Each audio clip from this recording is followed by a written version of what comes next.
ಆತ್ಮೀಯ H16 news ಅರ್ಥಾತ್ ಸೀತಾರಾಮ್ ನ್ಯೂಸ್ದ ವೀಕ್ಷಕರೇ, ನಾನು ನಿಮ್ಮವ MIH ಮಲ್ಲಪ್ಪ ಜೋತಾವರ್. ರಮೇಶ್ ಬಿಜೂಡಿ ಹೆಸರು ಕೇಳಿದ್ರಿ ನೀವು? ದೆಹಲಿಯವರು ಸತತ 10 ವರ್ಷಗಳವರೆಗೆ ಸಂಸತ್ ಸಭೆಯಲ್ಲಿ ಇದ್ದವರು, ಸಂಸದರಾದವರು. ನಮ್ಮ ಏನಪ್ಪ ಅಂದ್ರೆ ಬೆಳಗಾವಿ ಸಂಸದರು ಹೇಗಿದ್ದರು ಹಾಗೆ ದೆಹಲಿಯ ದಕ್ಷಿಣ ಭಾಗದ ಸಂಸದರಾದವರು, ಗೌರವಾನ್ವಿತರು, BJP MP. ಈಗ ದೆಹಲಿ ಚುನಾವಣೆಯಲ್ಲಿ ಭಾಗವಹಿಸ್ತಾ ಇದ್ದಾರೆ, ಭಾಗಿಯಾಗಿದ್ದಾರೆ. ಒಬ್ಬ ಸುಸಂಸ್ಕೃತ ಮನುಷ್ಯ ಅಂತ ವಿಶೇಷವಾಗಿ ನಾವು ಅವ್ರನ್ನ ಗಮನಿಸ್ತೀವಿ. ಆದರೆ ಅವ್ರ ನಾಲಿಗೆ ಮಾತ್ರ ಅವ್ರ ವ್ಯಕ್ತಿತ್ವನ ಬ್ಯಾಲೆನ್ಸ್ ತೋರಿಸ್ತದೆ. ಯಾಕಪ್ಪ ಅಂದ್ರೆ ಒಂದು 3-4 ಘಟನೆಗಳನ್ನ ನೋಡಿದಾಗ ಇನ್ನೂ ಅನಿಸ್ತದೆ ಈ ಥರ ನಮ್ಮ ಸಂಸದರ ಅಂತೇಳಿ. ಯಾಕಂತಂದ್ರೆ ಮೊದಲೇದಾಗಿ ಪಾಪ ಇವ್ರ ಮಾತಿನಿಂದ ದೆಹಲಿಯ ಮುಖ್ಯಮಂತ್ರಿ ಆತಿಶಿ ಅವರು ಪಾಪ ಕಣ್ಣೀರನ್ನು ಹಾಕಿಬಿಟ್ರು ಅವರು. ಯಾಕಪ್ಪ ಅಂದ್ರೆ ತಂದೆಯನ್ನೇ ಬದಲಾಯಿಸಿದ್ದಾರೆ. ಏನು ಮಾತಿದು? ಆತಿಶ್ ಅವರು ತಂದೆಯನ್ನು ಬದಲು ಮಾಡಿರ, ಕೇಜ್ರಿವಾಲ್ ಅಪ್ಪ ಅಂತ ಹೇಳಿದ್ರೆ ಏನು ಮಾತ್ರ ಇದು? ಮತ್ತು ಇನ್ನೊಂದು ಮಾತು ಮಾತಾಡ್ತಾರೆ, ನಮ್ಮ ಪ್ರಿಯಾಂಕಾ ವಾಡ್ರಾ ಅಥವಾ ಪ್ರಿಯಾಂಕಾ ಗಾಂಧಿಯವ್ರ ಮೇಲೆ ನಾವು ಅಧಿಕಾರಕ್ಕೆ ಬಂದ್ರೆ ದೆಹಲಿಯ ರಸ್ತೆಗಳನ್ನು ಪ್ರಿಯಾಂಕಾ ಗಾಂಧಿಯವರ ಗಲ್ಲದಂಗೆ ಮಾಡ್ತೀವಿ ಅಂತ. ಇದೆಲ್ಲಿ ಮಾತ್ರಿ? ಎಲ್ಲಿ ಮಾತಿದು? ಹೋಲಿಕೆನ ಇದು? ಒಬ್ಬ ಹೆಣ್ಮಕ್ಳ ಬಗ್ಗೆ ಇದ್ದಂಥ ಮಾತಾ ಇದು? ಏನು ರೀ ಆಗ್ಯದ BJPಗರಿಗೆ? ಅದರಲ್ಲೂ ಈ ನಾಯಕರಿಂದ ಅನೇಕ ಮಾತುಗಳು ಬರ್ತಾ ಇರ್ತಾವೆ ಮೇಲಿನ ಮೇಲೆ. ಈ ಹಿಂದೂ ಸಹಿತ ಒಬ್ಬ BSP ಸಂಸದಿಗೆ ಏನೇನೋ ಮಾತಾಡಿಬಿಟ್ಟಿದ್ರಿ ಈ ಮಹಾಶಯರು. ರಮೇಶ್ ಬಿಜೂಡಿ ದಕ್ಷಿಣ ದೆಹಲಿಯ ಸಂಸದ, ಈಗ ಅಲ್ಲೇ ದೆಹಲಿ ಎಲೆಕ್ಷನ್ ನಿಂತಿದ್ದಾರೆ. ಮಾಡಿ ಎಲೆಕ್ಷನ್ ಮಾಡಿರಿ, ಗೆಲ್ರಿ, ನೀವು ಗೆಲ್ರಿ, ಏನು ಸಂತೋಷ ಇದೆ. ಗೆಲ್ಲೋದಕ್ಕಾಗಿ ಈ ಮಟ್ಟದ ಮಾತುಗಳನ್ನು ಅಲ್ರಿ. ಆತಿಶ್ ಅವ್ರಿಗೆ ಎಷ್ಟು ನೋವಾಗಿರ್ಬೋದು. ತಂದೆಯನ್ನು ಬದಲಾಯಿಸಿದ್ರೆ ಅಂದ್ರೆ ಏನು ರೀ ಮಾತಿದು? ಇದು ಒಬ್ಬ ಸುಸಂಸ್ಕೃತ ಸಜ್ಜನ ನಾಗರಿಕ ಮಾತಾಡೋ ಮಾತಾ? ಸ್ವತಃ ಇದನ್ನು ಮೋದಿಯವ್ರು ಕೇಳಬೇಕಾಗಿದೆ ಇವರನ್ನು. ಯಾಕಂದರೆ ಮೋದಿಯವರ ಭಾಷಣ ತುಂಬ ಭಾಳ ಚೆನ್ನಾಗಿ ಮಾತಾಡ್ತಾರೆ. ಅವರು ಟೀಕೆನೂ ಮಾಡ್ತಾರೆ, ಇಲ್ಲ ಅಂತಲ್ಲ, ಅವರು ಸಾಕಷ್ಟು ಟೀಕೆಗಳು ಮಾಡಿದ್ದಾರೆ. ಜೂಟ್ ಬೋಲೋ ಜೂಟ್ ಬೋಲೋ ಜೂಟ್ ಬೋಲೋ ಅಂತ ಹೇಳ್ತಾ ಇರ್ತಾರೆ. ಹೇಳುವಲ್ಲಿ ಹೆಂಗಿರ್ತದೆ ಅದನ್ನು ಒಂದು ಏನೋ ಖುಷಿಯಿಂದ ನೋಡ್ಬೇಕಾಗಿದೆ. ಅಲ್ಲಿ ತಪ್ಪದ ಆ ಮಾತು ಬೇರೆ. ಆದರೂ ಬಿದುರು ಅಂತವರು ಇನ್ನೂ ಕೆಲವೊಂದು ಮಾತಾಡ್ತಾರೆ. ಇಂಥವ್ರನ್ನ ಸಹಿಸ್ಕೊಂಡಿದ್ದಾರೆ ಹೆಂಗೆ ಅಂತ. ಯಾಕಂದ್ರೆ ಆಡಿದ್ರೆ ಮುಗಿದ್ರಿ, ಮಾತಾಡಿದ್ರೆ ಮುಗಿತು, ಮುತ್ತು ಕಳೆದ್ರೆ ಮುಗಿದೋಗ್ಬಿಟ್ಟಿತ್ತು. ಹಂಗಿದೆಯಲ್ಲ.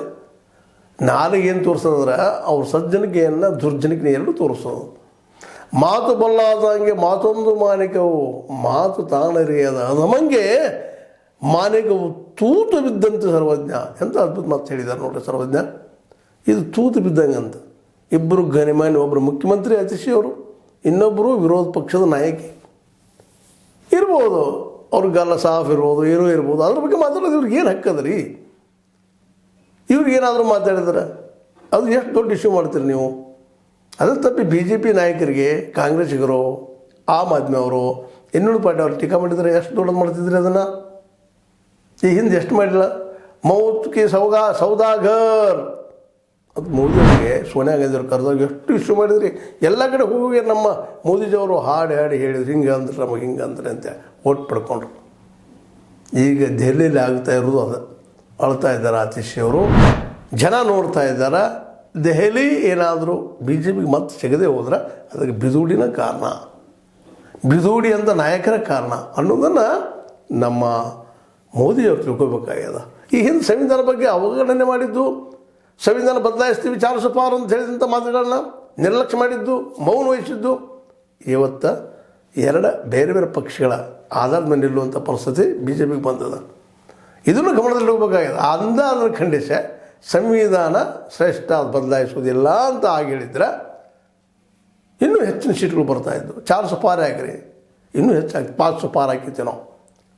ಇವರು ಸಂವಿಧಾನದ ವಿರೋಧವಾಗಿ ಮಾತಾಡಿದ ಮಾತುಗಳನ್ನು ನಮ್ಮ ಎಲ್ಲ ಕಾರವಾರದವ್ರು, ನಿಮಗೆ ಗೊತ್ತದ, ಉತ್ತರ ಕನ್ನಡದವರು, ನಮ್ಮ ಹೆಗಡೆಯವರು, ಅನಂತಕುಮಾರ್ ಹೆಗಡೆಯವರು, ಮ್ಯಾಲಿಂದ ಯಾವ ಕೇಳಿದ್ರೆ ಕೇಳೋರು ಬೈದ ಅದ ಬರೋದು. ಗಿರಿರಾಜ್ ಅವರು, ಇನ್ನೂ ಅನೇಕರಿದ್ದಾರೆ, ಒಬ್ಬರು ಇಬ್ಬರು. ಅವರೆಲ್ಲರೂ ಸಂವಿಧಾನವನ್ನು ಟೀಕೆ ಮಾಡಿದಾರೆ. ಅದಕ್ಕೆ ಮೌನ ಆದವರು. ಗೋಡ್ಸೆ ಗಾಂಧಿಗೆ ಸರಿ ಅಂತ ಹೇಳಿದಂಥ ಮಾತುಗಳಿಗೆ ಮೌನ ಆದವರು. ಆದರೆ ಗಾಂಧಿ ಫೋಟೋ ಹಿಡ್ಕೊಂಡು ಎಲ್ಲ ಕಡೆ ಹೇಳುವಂಥವ್ರು. ಮೋದಿಜಿಯವರು ಈ ಸಂದರ್ಭದಲ್ಲಿ ತಿಳ್ಕೊಬೇಕಾಗಿದೆ. ಈಗ ಆಮ್ ಆದ್ಮಿ ವರ್ಸಸ್ ಕೇಜ್ರಿವಾಲ್ ವರ್ಸಸ್ ಮೋದಿ ದೆಹಲಿಯಲ್ಲಿ ಆಗಿದೆ. ಮತ್ತೊಂದು ಮುಖ ಇಲ್ಲಲ್ಲೇ ಬಿದೂಡಿ ಅಂತವ್ರ ಮುಖ ಹೋದ್ರೆ ಸೋತು ಬಿಡೋದು ಅಷ್ಟೆ. ರಮೇಶ್ ಬಿದೂಡಿ ನಾಯಕಲ್ಲ, ಅದ್ರ ಜೊತೆ ಇನ್ನುಳಿದವ್ರ ನಾಯಕರಲ್ಲ, ಮನೋಜ್ ತಿವಾರಿ ನಾಯಕರಲ್ಲ, ಹಾಡುಗಾರರು, ಒಳ್ಳೆ ಹಾಡುಗಾರರು ಅವರೆಲ್ಲ. ಅವರು ದೆಹಲಿಯನ್ನು ಗೆಲ್ಲಿಸ್ಕೊಳ್ಳಿಕ್ಕೆ ಸಾಧ್ಯ ಇಲ್ಲ. ಯಾಕಂದರೆ ಎದುರಾಳಿ ಕೇಜ್ರಿವಾಲ್, ಮತ್ತಾರೂ ಅಲ್ಲ. ಕೇಜ್ರಿವಾಲ್ರ ಇರುತ್ತಿರುವಂಥ ಒಂದು ಚಾರಿತ್ರ್ಯ ಇರ್ಬೋದು ಅನ್ನೋ ಆರೋಪಗಳು ಸಾಕಷ್ಟು. ಆರೋಪ ಮಾಡಿದ್ರೆ ಅಪರಾಧಿ ಅಲ್ಲ. ಸ್ವತಃ ಅವರ ಪಕ್ಷದ, ಅವರ ಗೆಳೆಯರ ಪಕ್ಷದ ಎಚ್ ಡಿ ಕುಮಾರಸ್ವಾಮಿಗಳು ಹೇಳಿದ್ದಾರೆ ಮತ್ತು ಸ್ವತಃ ಅವರು ಒಪ್ಕೊಳ್ತಾರೆ ಈ ಮಾತನ್ನು. ಹೀಗಾಗಿ ಕೇಜ್ರಿವಾಲ್ ಮತ್ತಷ್ಟು ಪ್ರಬಲರಾದರಲ್ಲೇ ಈ ರಮೇಶ್ ಬಿದೂಡಿಯವರ ಭಾಷಣದಿಂದ, ಮಾತಿನಿಂದ.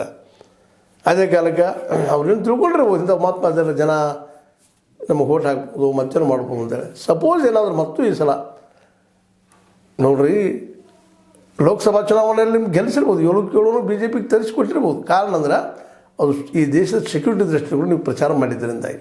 ನಮ್ಮನ್ನು ಬಿಟ್ಟರೆ ಯಾರಿಂದೂ ಸಾಧ್ಯ ಇಲ್ಲ. ಈಗಿನ ಪರಿಸ್ಥಿತಿಯಲ್ಲಿ ಅಂಥ ವಿರೋಧ ನಾಯಕರು ಇರಲಿಲ್ಲ ಹಿಂದೆ. ಇವತ್ತೊಬ್ಬರೇನೋ ಬಂದಿದ್ದಾರೆ, ರಾಹುಲ್ ಗಾಂಧಿ ಅಂತವ್ರು. ಈ ಮಾತನ್ನು ಆ ಮಾತನ್ನು ಇವತ್ತು ಹೇಳುವಂಥದ್ದು ಅವಶ್ಯಕತೆ ಇಲ್ಲ. ನಡೆಸಿಕೊಂಡು ಹೋಗುವಂಥವ್ರು ಬಂದಿದ್ದಾರೆ. ಬಿ ಜೆ ಪಿಯಲ್ಲೂ ಇರ್ಬೋದಿಲ್ಲ ಅಂತಲ್ಲ.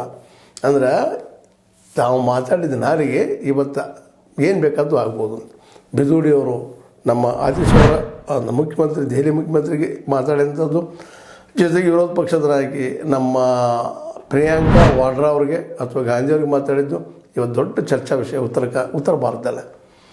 ಹೆಚ್ಚು ಕಡಿಮೆ ದೆಹಲಿಯ ಚುನಾವಣೆಯನ್ನು ಹೆಚ್ಚು ಕಡಿಮೆ ಕೇಜ್ರಿವಾಲ್ ಗೆದ್ದಂಗೆ ಹೋಗ್ಬಿಟ್ಟದ. ಯಾಕಂದ್ರೆ ಒಂದು ಎಲ್ಲ ಗ್ಯಾರಂಟಿ ಕೊಡ್ತಾ ಇದ್ದಾರೆ. ಇವತ್ತೇನೋ ನಮ್ಮ ಕಾಂಗ್ರೆಸ್ ಅವರು 2,500 ರೂಪಾಯಿ ಕೊಡ್ತೀವಿ ಹೆಣ್ಮಕ್ಳಿಗೆ ಅಂತೇನೋ ಪ್ರಕಟಣೆ ಮಾಡಿದ್ದಾರೆ ದೆಹಲಿ ಒಳಗಡೆ. ಅವ್ರಿಗಿಂತ ಹೆಚ್ಚಿಗೆ ಕೊಡಬೇಕು ಗ್ಯಾರಂಟಿಗಳನ್ನ. ಅವ್ರಿಗೆ ಕಡಿಮೆ ಕೊಟ್ಟರೆ ಯಾರೂ ಒಪ್ಪುದಿಲ್ಲ. ಮತ್ತು ಕಾಂಗ್ರೆಸ್ನಲ್ಲಿ ವಿಶ್ವಾಸವೂ ಇಲ್ಲ ಅವ್ರಿಗೆ. ಯಾಕಂದರೆ ಕರ್ನಾಟಕದಲ್ಲೇ ಈ ಒಂದು ಗ್ಯಾರಂಟಿಗಳು ನಡೆಸ್ಕೊಂಡು ಹೋಗೋದು ಒದ್ದಾಡ್ತಾ ಇದ್ದಾರೆ. ವಿರೋಧಿಗಳು ಸಾಕಷ್ಟು ಟೀಕೆ ಮಾಡ್ತಾ ಇದ್ದಾರೆ. ಯಾಕಂದರೆ ಸಾಲದ ಬಜೆಟ್ ಇದಾಗಿದೆ. ಹಾಗಂತೇಳಿ ದೆಹಲಿ ಬಜೆಟಿನ ಲಾಭದಾಗಂತಲ್ಲ, ಆದರೆ ಇಲ್ಲಿಯೇ ಕರ್ನಾಟಕ ಬಜೆಟ್ ನೋಡಿದಾಗ ಒಳ್ಳೆಯ ಸ್ಥಿತಿಯಲ್ಲಿ ಅದು.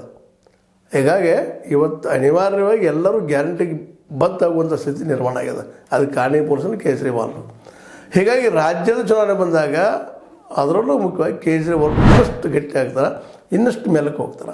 ಇವತ್ತಿನ ಹೊಂದಾಣಿಕೆ ಇಲ್ಲ ಕಾಂಗ್ರೆಸ್ ಮತ್ತು ಆಮ್ ಆದ್ಮಿ ನಡಕ. ಅದಕ್ಕೆ ಹಲವು ಕಾರಣ. ಯಾಕೆ ದೆಹಲಿಯನ್ನು ಬಿಟ್ಟುಕೊಡೋ ವಿಚಾರ ನಮ್ಮ ಕೇಜ್ರಿವಾಲ್ಗೂ ಇಲ್ಲ. ಅದೇ ಕಾಲಕ್ಕೆ ಕಾಂಗ್ರೆಸ್ ದೆಹಲಿ ಮತ್ತು ರೀಎಸ್ಟಾಬ್ಲಿಷ್ ಆಗಬೇಕು ಅನ್ನೋಂಥ ಮಾತು ಅದು. ಶೀಲಾ ದೀಕ್ಷಿತರ ಹೊಸ ದಿಲ್ಲಿಯನ್ನು ಕಟ್ಟಿದಾರಂತ ಇವತ್ತು ಅವರು ಪ್ರಚಾರ ಮಾಡ್ತಾ ಇದ್ದಾರೆ. ಅದು ಸರಿಯಾದ ವಿಚಾರಣ. ಯಾಕಂದರೆ ಇಲ್ಲಿಯವರೆಗೆ ಕೇಜ್ರಿವಾಲ್ ಸಾಕಷ್ಟು ಆರೋಪ ಮಾಡಿದರು ಶೀಲಾ ದೀಕ್ಷಿತ್ ಅವ್ರ ಮೇಲೆ.